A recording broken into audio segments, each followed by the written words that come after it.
ഇപ്പോൾ ഒരു ഉദാഹരണം പറയുകയാണെങ്കിൽ നമുക്കിപ്പോൾ ഇസ്ലാമിക രാഷ്ട്രം എന്ന് നമ്മൾ പറയും.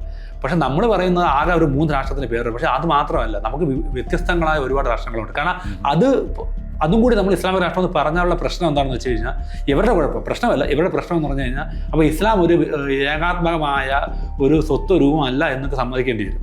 ഇപ്പം നമ്മൾ ബംഗ്ലാദേശ്, പാകിസ്ഥാൻ, ഇറാൻ എന്നൊക്കെ പറയും. പക്ഷേ നമ്മൾ സെനഗൽ, ബ്രൂണെ, തുർക്ക്മെനിസ്ഥാൻ അങ്ങനെ തുടങ്ങിയ രാജ്യങ്ങൾ വന്നു കഴിഞ്ഞാൽ, കാരണം ഇത് അവിടെ കാണുന്ന ഇസ്ലാമല്ല, ഇവിടെ കാണുന്ന ഇസ്ലാം എന്ന് നമ്മൾ പറയും. ഇപ്പോൾ ഇന്ത്യ ഒരു ഇസ്ലാമിക രാജ്യമായി ഇത് എന്ത് തരം ഇസ്ലാമാണ് എന്നുള്ളതിന് ഇന്നേ വരെ ഇവിടുത്തെ നവനാസ്തികർ കൃത്യമായ ഉത്തരം തരാൻ പറ്റൂല.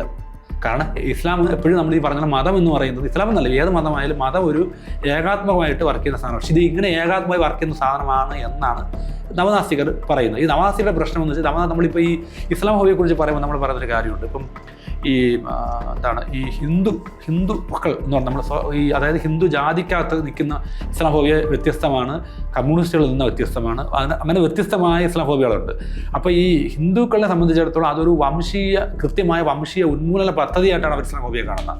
അതായത് ഇപ്പോൾ നമ്മൾ ഇസ്ലാം ഹോബിയുടെ ഡെഫിനേഷൻ തന്നെ ഒരു മുസ്ലിം വിരുദ്ധ വംശീയത എന്നായിരിക്കുമ്പോൾ തന്നെ ഇതൊരു വംശീയ ഉന്മൂലന പദ്ധതിയായിട്ടാണ് അവരതിനെ കാണുന്നത്. അതായത് വംശീയ ഉന്മൂലനം, അതായത് മുസ്ലിങ്ങളെ വംശീയ ഉന്മൂലനം ചെയ്യുക എന്നുള്ളത് അവിടെ ഒരു പ്ലാനാണ്.